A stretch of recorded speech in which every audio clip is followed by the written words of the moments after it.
Great start from the team, scoring in the first couple of seconds of the game. And then the rain delayed us a bit, it was difficult to come back in the first half, after having stopped play.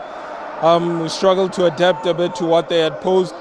But we managed to regain that in the second half, and we just took our chances, honestly. We create a lot of chances, but most of the time we've been struggling to take them.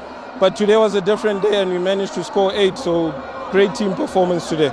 The amount of support that I get from the guys is crazy. It's crazy, honestly. And you can see with the sense of brotherhood that we had, even when we got the penalty, everyone from the bench, including myself, we shouted that Radiopane must go and take the penalty, because we understand that we'll need him throughout the season. He might not be playing that much, but he got a chance today and he managed to score a goal. It can only boost his confidence, and everyone was happy for him. You could see with the celebrations that we had in the corner flag as well.